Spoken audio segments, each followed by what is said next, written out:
Hi, this is Randal Schwartz, host of FLOSS Weekly. This week, Jonathan Bennett joins me. We're going to be talking about us. We're going to be talking about FLOSS Weekly, behind the scenes, how I got involved, how I got into open source, and all sorts of other things like that. You're not going to want to miss this, so stay tuned. Netcasts you love. From people you trust. This is TWiT. This is FLOSS Weekly with Randal Schwartz and Jonathan Bennett. Episode 503, recorded October 26th, 2018. Behind the scenes. This episode of FLOSS Weekly is brought to you by DigitalOcean, the easiest cloud platform to deploy, manage, and scale applications. Over 150,000 businesses rely on DigitalOcean to remove infrastructure friction and deliver industry-leading price performance. Sign up today and receive a free $100 credit at do.co/twit. And by Rocket Mortgage by Quicken Loans. Introducing Rate Shield Approval. If you're in the market to buy a home, Rate Shield Approval locks up your rate for up to 90 days while you shop. It's a real game changer. Learn more and get started at rocketmortgage.com/floss. It's time for FLOSS Weekly, the show about free, libre, open source software. I am your host, Randal Schwartz, Merlin at Stonehenge.com, bringing you each week the movers, the shakers, the big projects, little projects, projects you may be using every day and not aware of it, projects you might want to download right after this show just to play with it. Joining me once again is a lovely and talented co-host this week, none other than Jonathan Bennett. Jonathan, welcome back to the show. Hey, Randal, it's good to be here. And normally at this point, we would be talking about a guest that is going to be on today's show or a project we're going to be talking about one way or the other.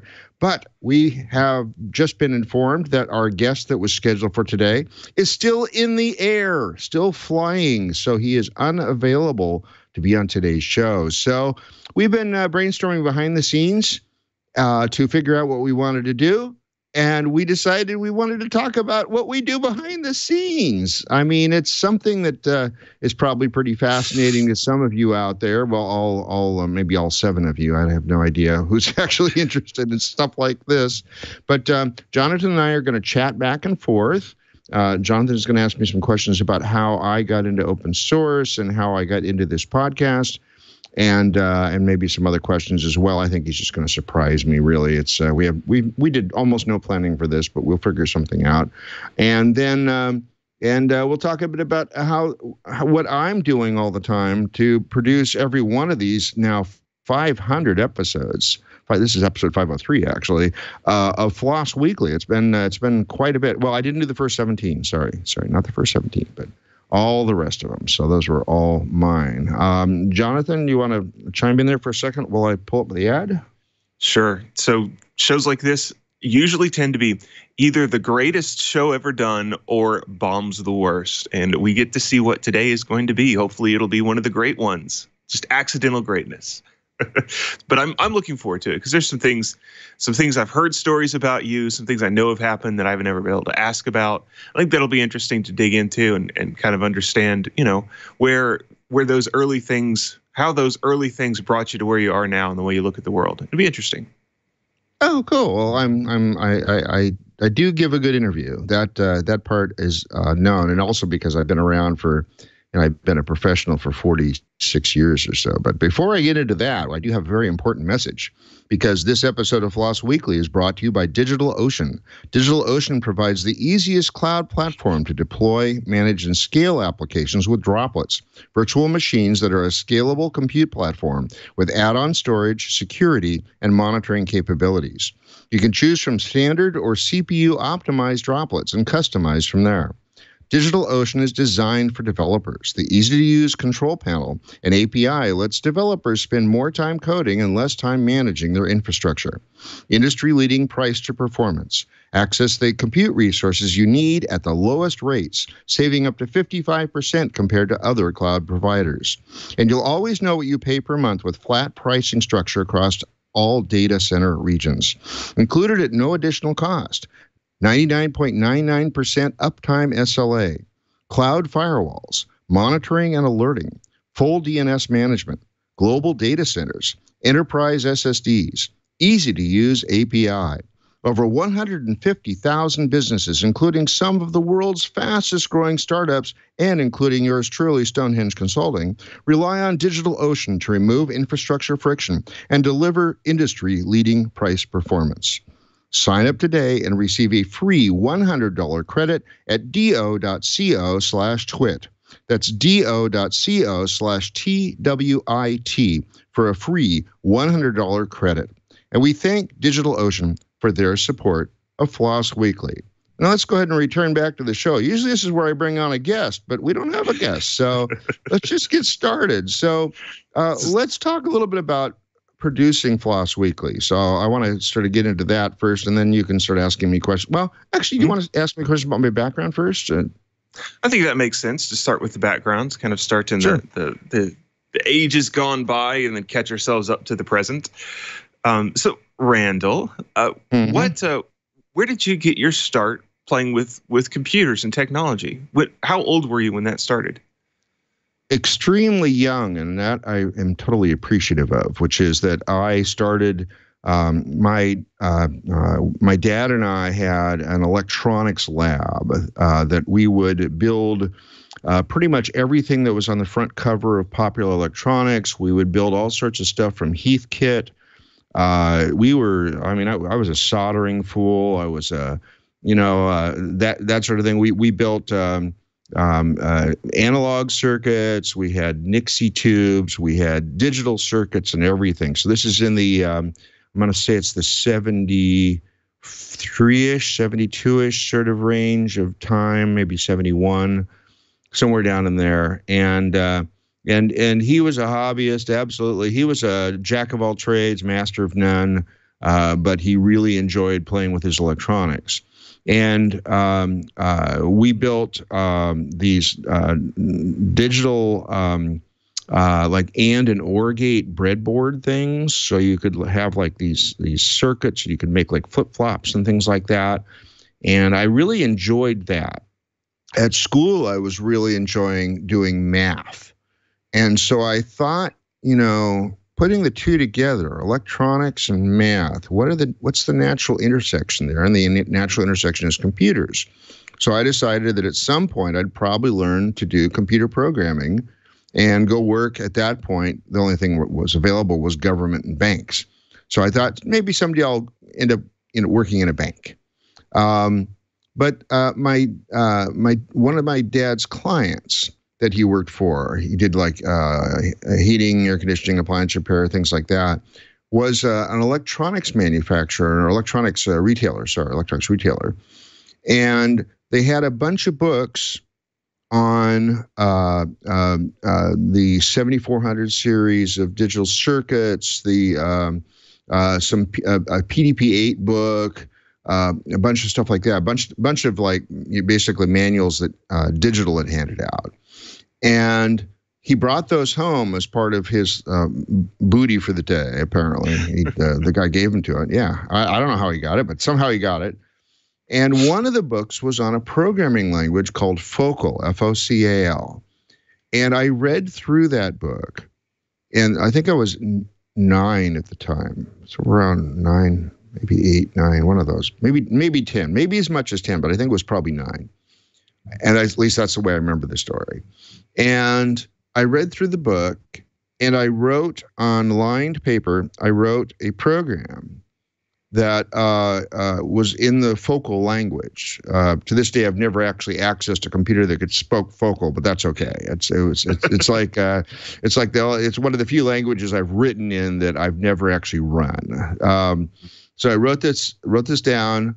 And I took it down to the workshop, and I said, "Dad, this is what I want to do. I want to write code like this, and be able to translate ideas into programs." And he said, "Oh, okay, And about a month and a half later, what this leads to is I had come home from I think it was junior high. So let's see, I must have been 9 at that point. I got moved up 2 grades, so I have to kind of do the math weirdly to see. So most people would have been what in 7th grade? They would have been 7, 13, 11. So I guess I was actually about 11. So I came home from junior high, and my mom was there. Dad was out on a service call somewhere, which he was frequently. We rarely had dinners together, but that's a whole separate issue I don't even want to get into. All right. But I came home from junior high, and there was a book of HP 2100 Times Shared Basic, right? And it was sitting on the table, and Mom says, Dad wants you to look at this and see if you could do anything with it.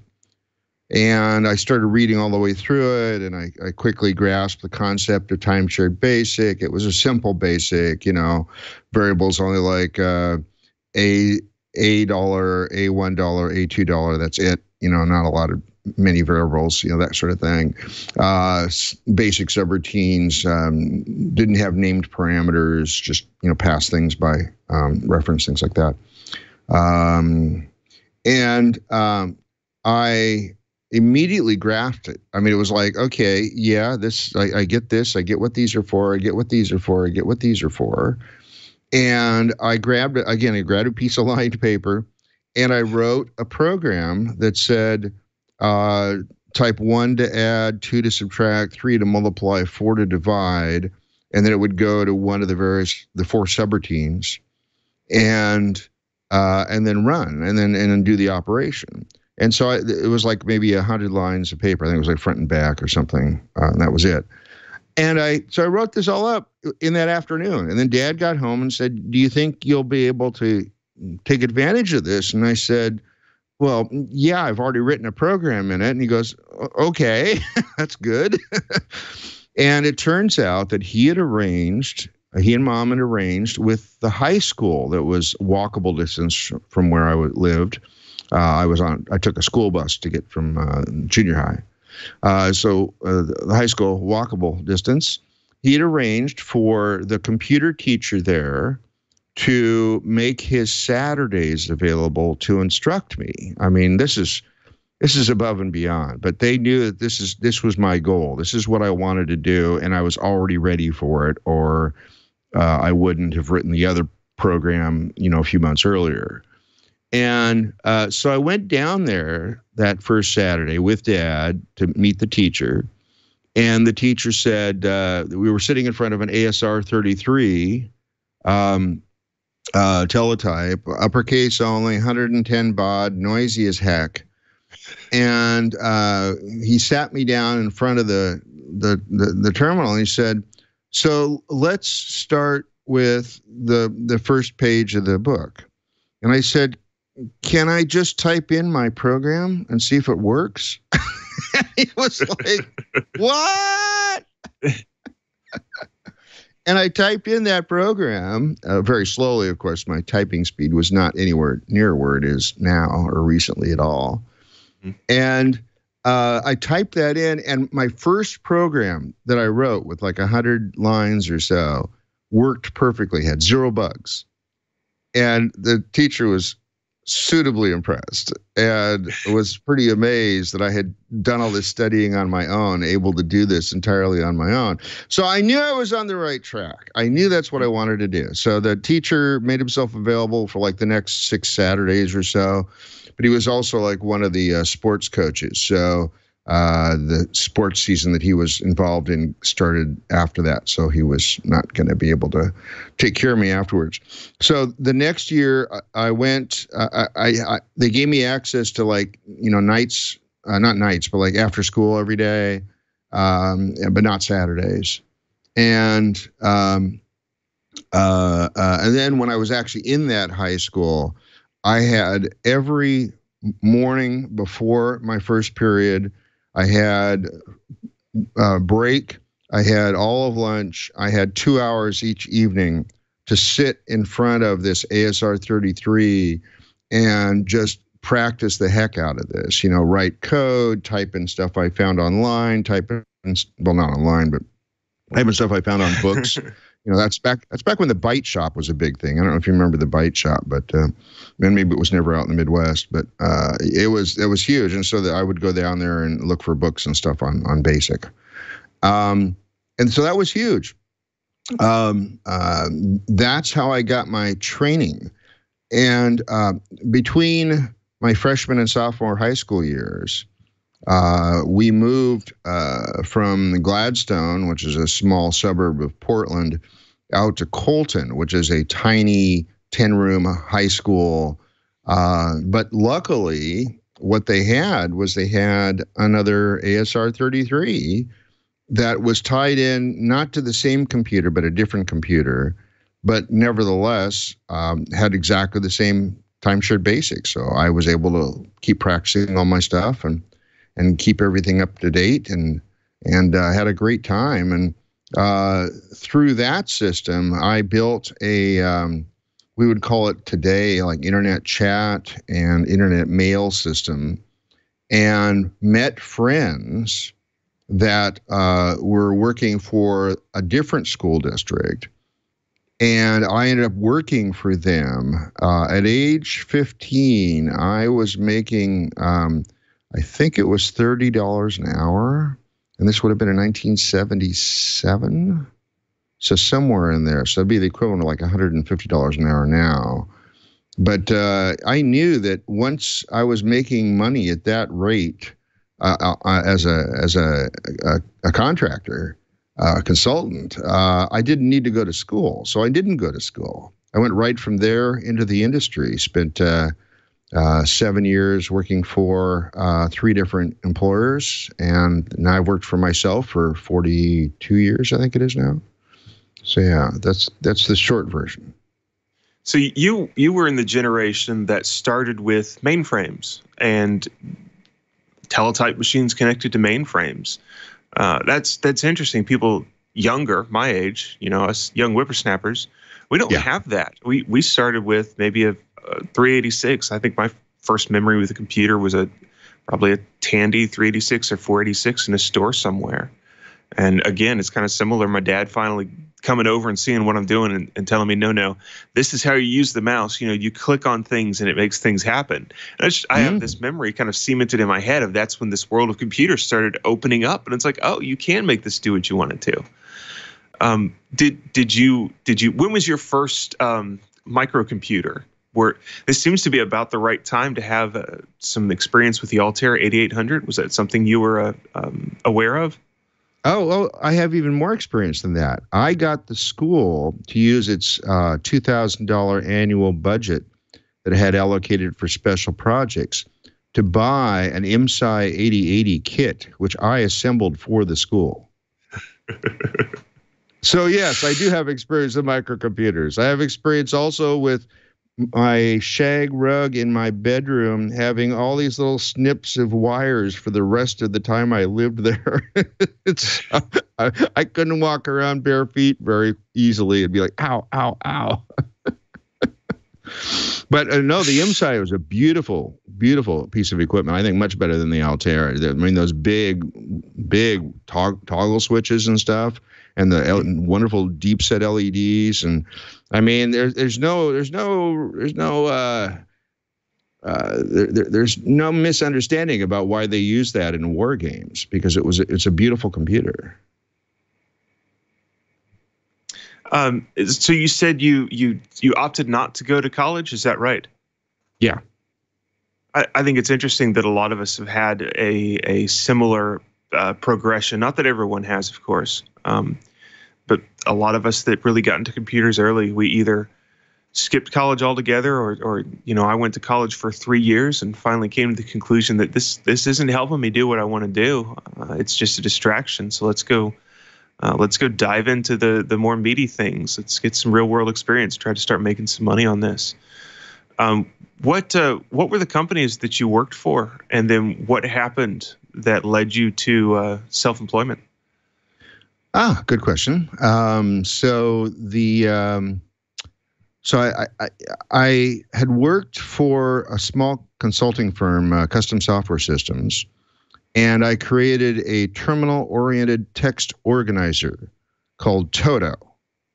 And this was written in BASIC, and it was basically let you do things like insert these lines. It was sort of like they wanted to model it after Tico, but they wanted to be a little more flexible on a bunch of things. So yes, and of course I immediately had to release a second version so I could call it Toto 2. I was a bad punster even back then. Yes, indeed. I was horrible even back then. It's true. Like the thing that did the communication between that was like a mail and chat between systems online was called the interterminal data exchange service. So I could call it the Ides of Schwartz. So I was like, beware of the Ides of Schwartz. Yes, right. It was a little horrible. Yes. Oh. Yeah. Oh no, it's not like that. Okay. So I worked for them for a while. Their work dried up a little bit, and so I ended up. I was living at the time with my uncle in Beaverton, and he had a friend who was a high-up manager at Tektronix, which is the number one employee at that point. Employer, sorry, not employee. Number one employee. Number one employer. And they have this was coming up on summer because I graduated in January because that's another long story too. I could tell that later. But it was coming up on summer, and my uncle managed to get me to talk to this manager about being in their summer temp program. And it turns out, though, the only slot available in the summer temp program was as a writer, not as a programmer. But I thought, well, I could get my foot in the door and look around and at least figure out what I want to do. And so, the weird thing, of course, is that I hated high school English. I mean, that was it's the reason I took journalism and stuff. I could at least, type about stuff. That was all I had to do.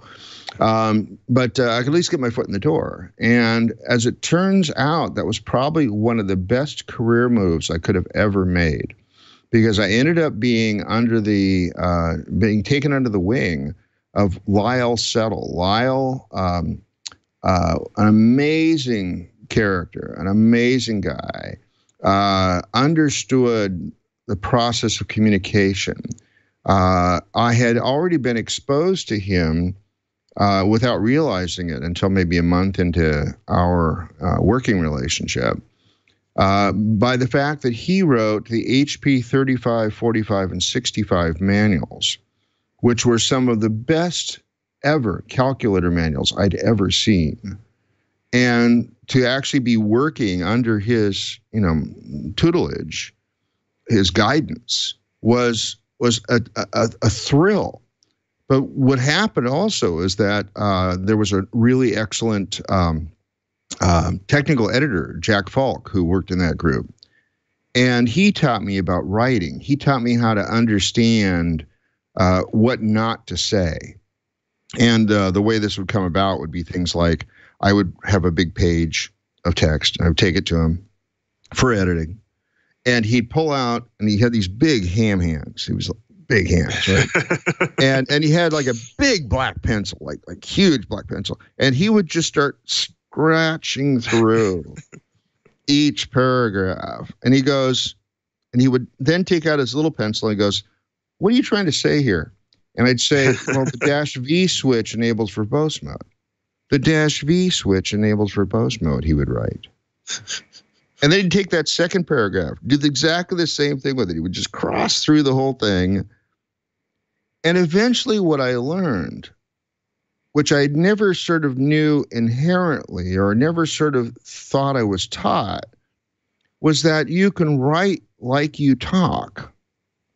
You can write using, if you couldn't read what you wrote out loud, and have it make sense, you probably wrote fluffy stuff that English teachers want you to write.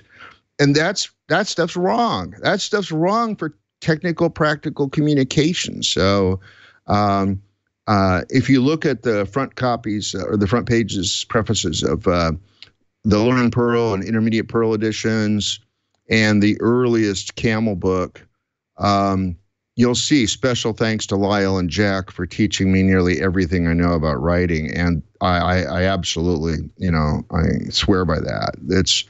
I got multidisciplined as a result. So I became both a programmer, self-trained, and a writer on the job training for 4 total years, actually, which was kind of cool. And then I ended up spending my 5th year at Tektronix as an engineering manager. And what's funny is that for the first 4 years, I had people working for me that were like twice my age, because I was only 16 at the time, right? 17, 18, like that. And finally, as an engineering manager, I hired a new college grad who was only 2 years older than me.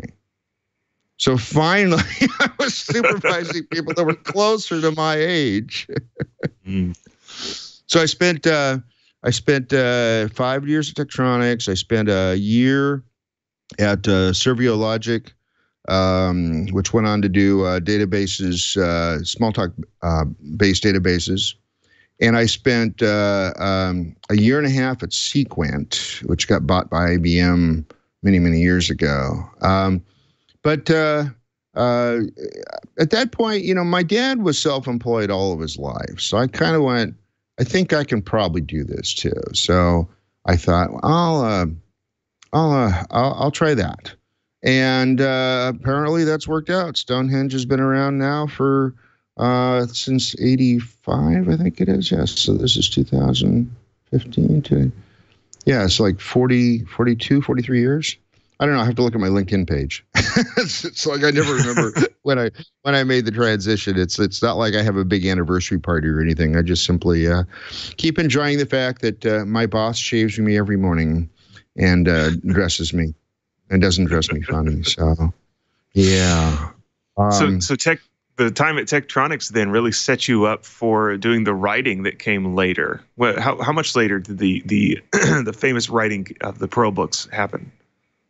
I'd written a number of books, of course, obviously for Tektronix. So I had a shelf full of books already, that was yay wide. The Pearl books came about because I was working at Intel as a contractor at the time. And I wrote one other book since Tektronix. I was the Security Administration Guide for Tandem. So Tandem had to have a manual to comply with the Orange Book rules, and I ended up writing the security book for that. So that was fun. But when I came back to Oregon, I got a contract with Intel, thanks to some of my friends. Except I was a sysadmin there, so I was doing sysadmin work. And in late 1989 or so, I had been watching the Pearl development go on, and the Pearl 3 came out. And actually, I want to pick this up in just a second because I have an important message before we do that. Because this episode of Floss Weekly is brought to you by Rocket Mortgage by Quicken Loans. Let's talk about buying a home for a minute. Because of rising interest rates, there's a lot of unpredictability when it comes to buying a home these days. It's causing a lot of anxiety with folks. Well, our friends at Quicken Loans are doing something about that. They're calling it the power buying process. Here's how it works. Step 1, answer a few simple questions and they'll check your credit for pre-qualified approval. Step 2, Quicken Loans will verify your income, assets, and credit in less than 24 hours to give you a verified approval, which gives you the strength of a cash buyer. Step 3, once you're verified, you qualify for their all-new exclusive Rate Shield approval. First, they'll lock up your rate for up to 90 days while you shop. Now, here's the best part. If rates go up, your rate stays the same. But if rates go down, your rate also drops. Either way, you win. It's the kind of thinking you'd expect from America's largest mortgage lender. To get started, go to rocketmortgage.com/floss. Rate Shield approval is only valid on certain 30 year purchase transactions. Additional conditions or exclusions may apply based on Quicken Loans data in comparison to public data records. Equal housing lender, licensed in all 50 states, NMLSconsumeraccess.org number 3030. That's rocketmortgage.com/FLOSS. And we thank Rocket Mortgage by Quicken Loans for their support of Floss Weekly. All right, and now where was I? Something about how did Tektronix turn into writing the Pearl books? Oh, so it wasn't Tech, it was Intel. But yeah, so I was contracting at Intel. Oh, I see. Yeah, your question was the other thing. Okay. Yeah, I was contracting at Intel. I was sysadmin, and I was tracking Pearl as it was coming out. I was on the Pearl 3 test team, Pearl 3 porting team, the equivalent of what Pearl 5 porters would be today. And when Pearl 3 finally came out, the man page had gone from being 20 pages to 60 pages. And people were saying, Larry, they call the creator, Larry, there's too much documentation. And of course, what they meant was there's too much reference documentation. They wanted more tutorial stuff. And Larry said, well, if I get around to it, I'll write something up. And I chimed in immediately after him on, I think it was a mailing list or something. I said, well, I've been a professional writer. I've been on the Pearl 3 test team, so I'm familiar with this stuff. I'd be glad to help Larry out if he wants to write something up. Somebody at O'Reilly, the sysadmin at O'Reilly, saw that message and wrote me back privately and said, if you guys are going to write something up, we might as well publish it. And that was not a pitch. I wasn't pitching. I was just simply thinking about something to do online. But this person at O'Reilly said, okay, Amber, I think it was her name. I said, and so I immediately wrote Larry, and I said, Larry, they want us to write a book. We should do a book together. I could help out. This would be great. And it turned out that Larry, although he lived in Silicon Valley, had friends to visit and relatives to visit in Salem, Oregon, which was only an hour's drive from my place. And so he was going to go visit them like the following week. Good timing. So I went down to visit him, meet him at a restaurant, and I had a sign that said Larry Wall ? So it was like, he was cute. I figured like that. And so Larry and I worked together enough that we figured out that we could probably work together. I mean, the thing about having a partner on a book is that it's like being married without any of the benefits. It's like it's just you're just tied at the hip, man. You're just tied at the hip. And so that's why I've been very wary of other proposals people have done to co-write books with me. I just don't really want to do that anymore. So we decided we could do this, and 9 months later, we were autographing copies at the Lisa in was it 2000? No, 1990. The 1990 Lisa 10. That's what I was trying to get the number 10 in there somewhere. And so we were signing books, and the rest is history. I mean, it's that book made me be a target for people wanting to have me do trainings. So I ended up creating a training for that. And then that turned into the Learning Pearl book. Oh, and the pitch for that was really fun. So I was presenting this training in the Bay Area, and somebody came up to me. It's like the third or fourth time I did the training. And somebody came up to me and said, I really like the Camel book, but this course is much more in the right order, much easier to learn from. And I go, well, yeah, it's because I designed it to be learned from, and he goes, this should be a book. And I went, hey, that's an idea. So I sat down and emailed Tim O'Reilly. He doesn't remember this experience, but I sat down and emailed Tim O'Reilly, and basically pitching the order of chapters.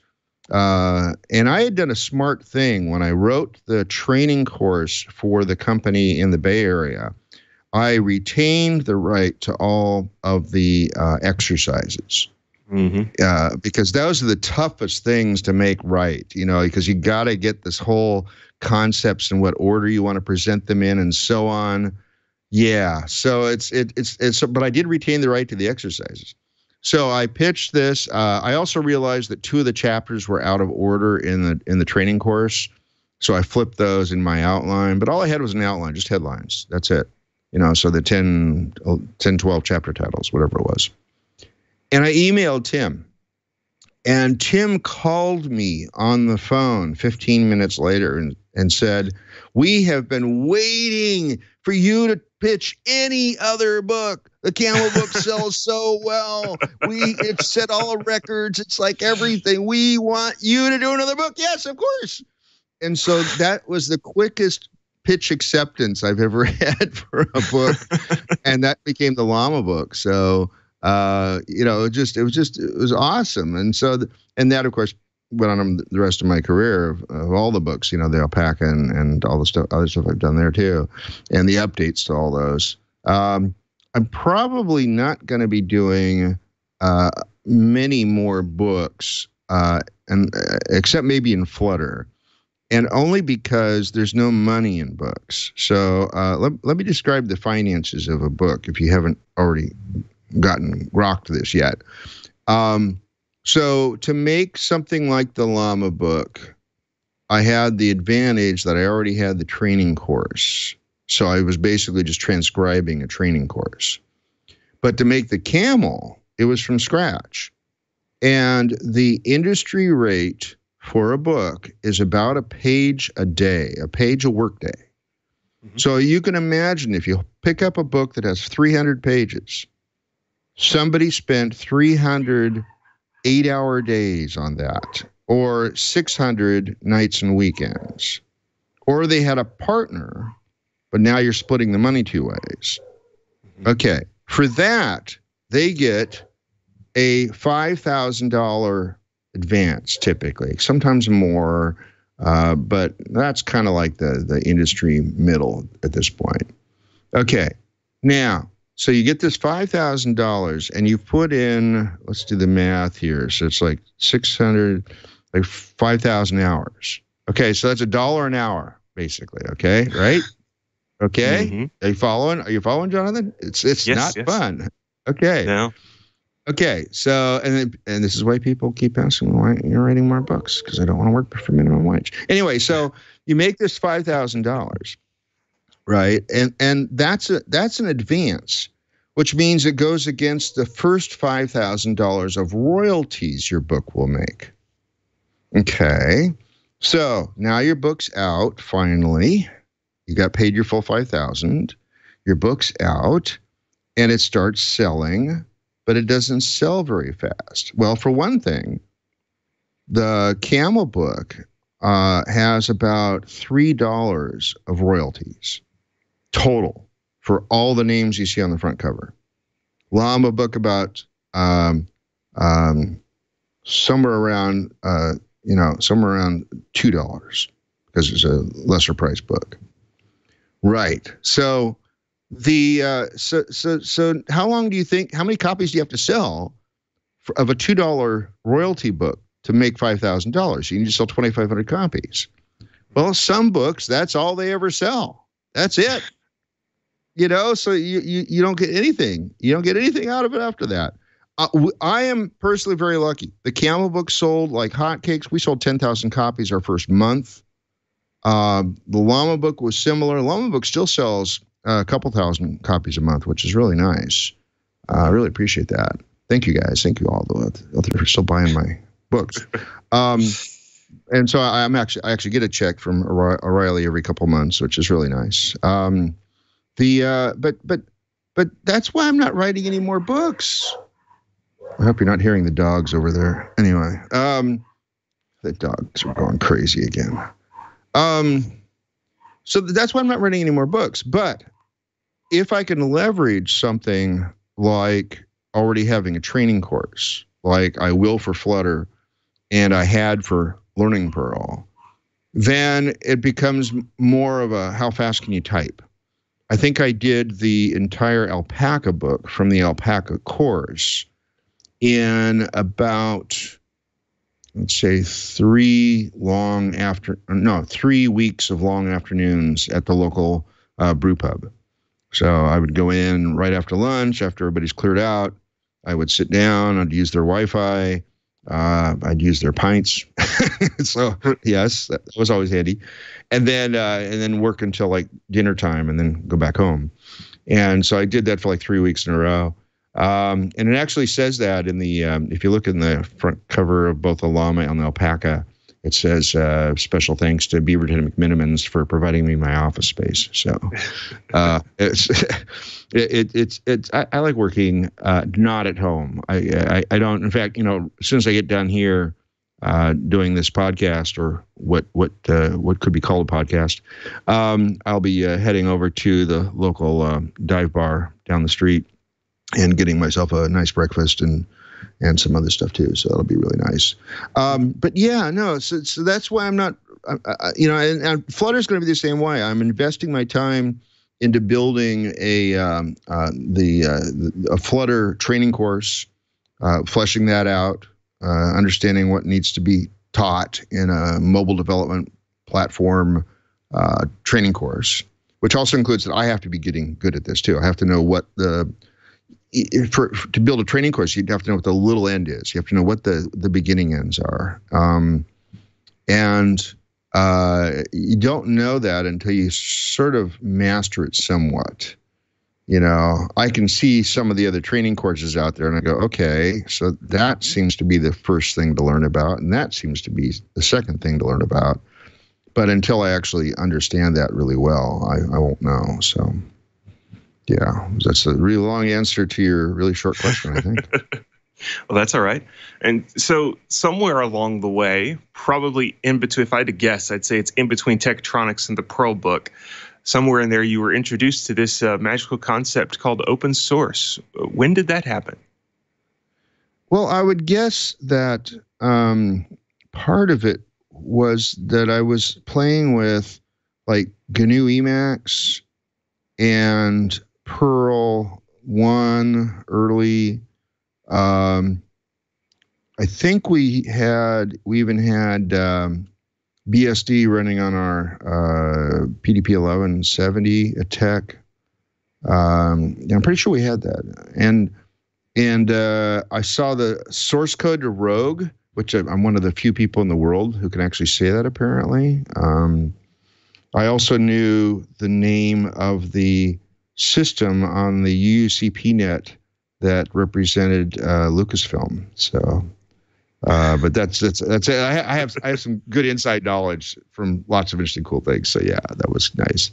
But yeah, so I don't think I understood its significance at that time.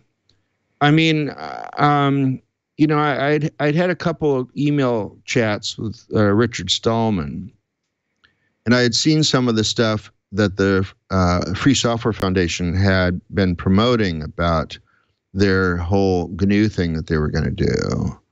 But I don't think I understood the significance. And I'm trying to think of where it was it sort of went over the top for me. I think it's when I started hearing about Linux and how that was running in more and more places. I think that's, Yeah, I don't know, and so that's actually a difficult question to answer for me. For a lot of people, from what I've read, it was when the Unix operating system from AT&T, from Bell Labs, got into all of these different places, and so many people loved it and used it, and then suddenly, Bell Labs said, "Oh, there's now a whatever the $70 fee or whatever it was to use this to get the newest versions," and they kind of closed up that, and it was when then Linux came out. Linus Torvalds said, "Well, I'm going to work on this little pet project to replace the Unix kernel," and that started actually becoming usable. And people suddenly said, "Well, when this corporation controlled everything, they could turn it off and kind of strand all of us.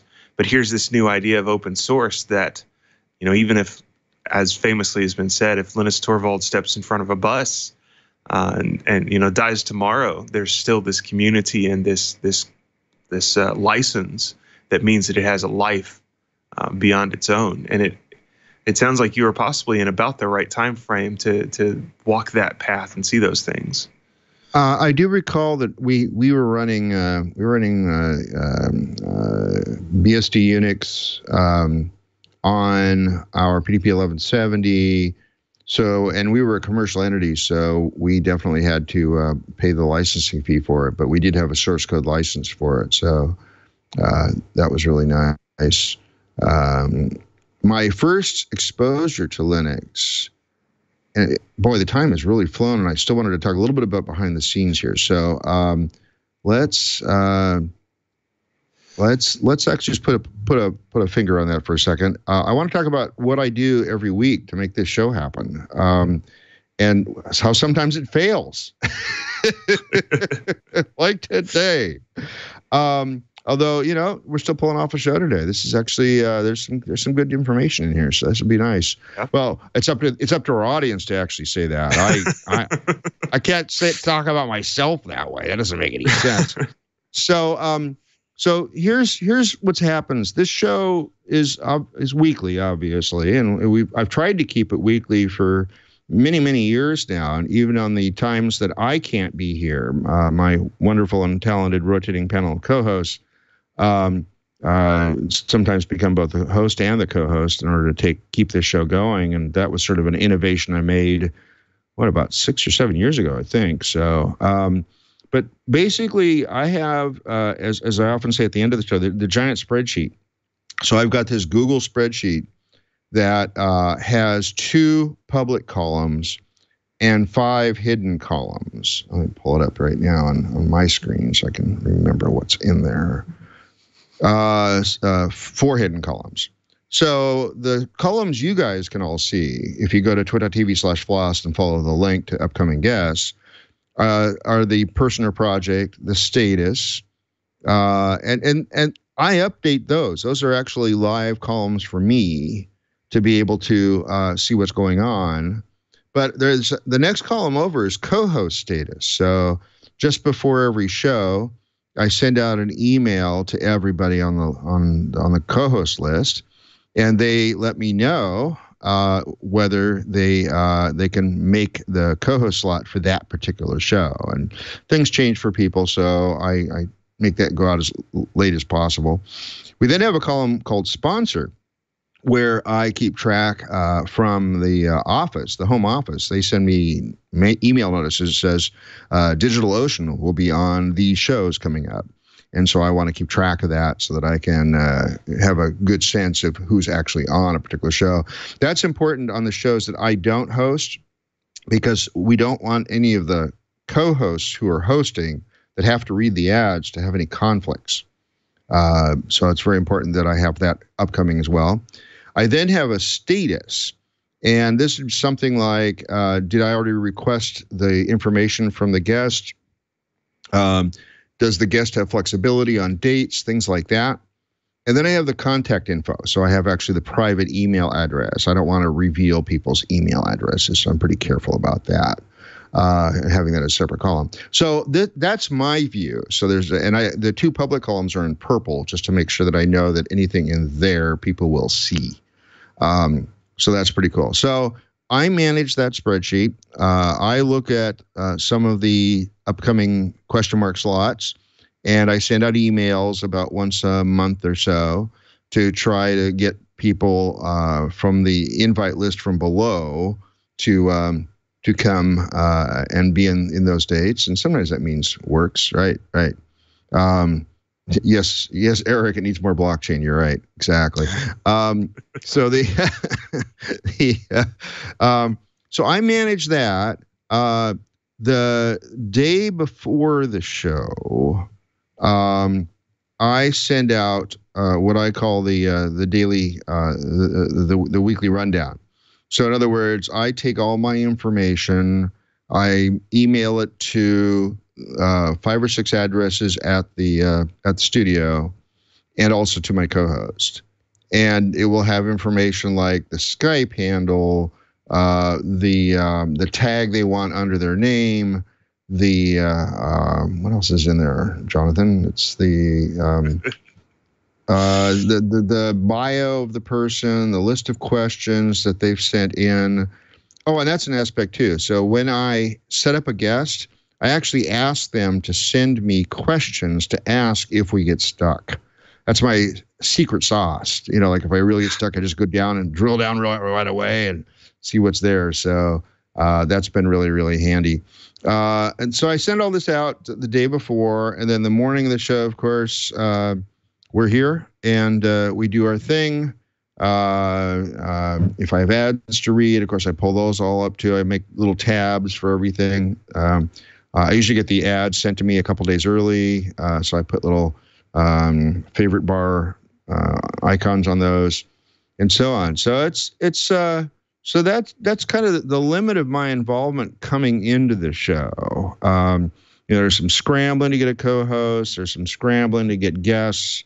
But really, it's the 2.5 hours on the day of show that really I have my most involvement. So that's kind of all I wanted to say about behind the scenes. Jonathan, we're almost out of time. Is there anything else you wanted to talk about before we have to go through the upcoming list? I do want to ask you one quick question before we go, and that is, sure. How did you go from writing books, doing Sysid Men? And there's so many things that I wanted to ask about that we ran out of time. How did you go from doing that to hosting FLOSS Weekly? So I was a guest on FLOSS Weekly, episode 7, way back in the early days, 11 years ago, I believe so.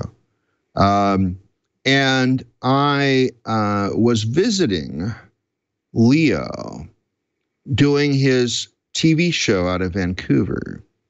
And FLOSS Weekly had pod faded, and I asked him, well, are you ever going to bring that back? And he goes, well, I need guests, and Chris Tabana is busy, busy with a baby. So I said, okay. I said, if I brought you some guests, would you be able to start the show back up? And he says, sure. And you could even be the co-host. I went, okay, cool. And so I was co-host for the next 30, 35, 40 shows. And I was bringing him guests infrequently. I was, bringing him all my friends. But then I got smart and I started saying in the show, look, if you want more people on the show, just email me, merlin@steinhenge.com, some names. And I'll hunt them down. And that I realized was a stupid thing to do, because people would send in the same names, or they would just send in a name and not their email address. So I don't have to go look that up. And even then I was doing cold calling. I mean, it was like I would email them and I'd go, I've got this show, blah, blah, blah. It wasn't the same as what we're doing now, which is that our audience is contacting our potential guests and using their enthusiasm for the show to help sell it. And so it's not me selling it anymore, which is really nice. So that's how that started. And then after about a year, I think it was, maybe a year and a half, only a year, Leo said, I'm busy. I want to do some other stuff. So you can run the show. And so I started running the show, top to bottom, and been having a great time ever since. Awesome. Is there anything I didn't ask you about that we just need to know about? That usual subtraction question. Oh my God. Now I know what it feels like. Yes. We talked about this. We talked about that. We talked about that. No, let me just go ahead and run down the upcoming guests, because we actually have a few new ones, which are really nice. So next week is, presuming not a repeat of this week, is Tide Lift. That gives maintainers and core teams a way to get paid for doing the work they love. That's kind of cool. We've got Michael Tunnell coming on from This Week in Linux. It's a weekly news show that covers the latest news in the world of Linux. And a variety of topics and stuff. I suspect as well that Michael Tunnell may be one of our co-hosts eventually. So I wanted to bring him on one of our shows just so I could kind of talk about what he does and see how he works in front of a mic. Invoice Ninja, a powerful suite of online tools to invoice clients, collect payments, create proposals, expenses, etc. Kong, it's an API gateway. Just added to the schedule, Vista, which is a comprehensive suite of patient care software developed by the Department of Veterans Affairs over the past 35 years. Should be pretty slick. That one sounds vaguely familiar, though. Maybe it's just because I just booked it. OpenVPN after that. Can't believe we haven't had them on yet, but it's a free and open source software application that implements virtual private network techniques.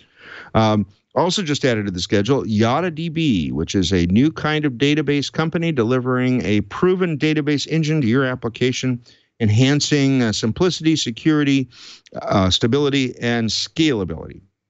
Also just added to the schedule, actually fleshing out the schedule for the year, Flutter. So we had Flutter on, I think, a couple years ago, but it was like early alpha. And it's in its late beta at this point. That's all I can say. But Eric Seidel, who has done a number of videos on YouTube and also been presenting at a number of conferences, works for Google. He's coming on to talk about Flutter, which will be really, really cool. And I've been really excited about Flutter. Talked about it this week a lot at the conference. And I'm hoping to do, again, more work with it as we keep moving forward. So that's it for the schedule. twit.tv/floss, the big spreadsheet. You can head there. And if you have projects that aren't on that list, please email the community leader or project coordinator and let me know about them. We have a live stream usually on Wednesdays at 9:30 a.m. Pacific time at live.twit.tv. I don't think we took any questions from the chat room today, but that's okay. This was a weird show. You can follow us at FLOSS Weekly on Google Plus for at least a little while longer until Google Plus goes away. And that goes over to @FLOSS Weekly on Twitter. You can follow me at Randal L. Schwartz on Google Plus and at Merlin on Twitter. We will figure out something else to replace Google Plus soon, hopefully. I was just at All Things Open, had a great time, had about maybe 60, 70 people turn out to my Flutter talk. So that was really good. And they asked really, really good questions. So that was awesome. Also awesome. I will be in Seattle in both November and December for both Seagull and KubeCon.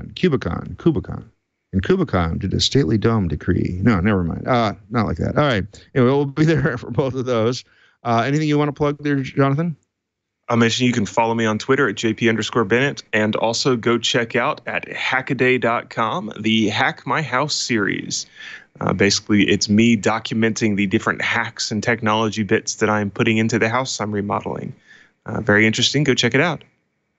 Cool. Well, Jonathan, thanks for helping me out today. And it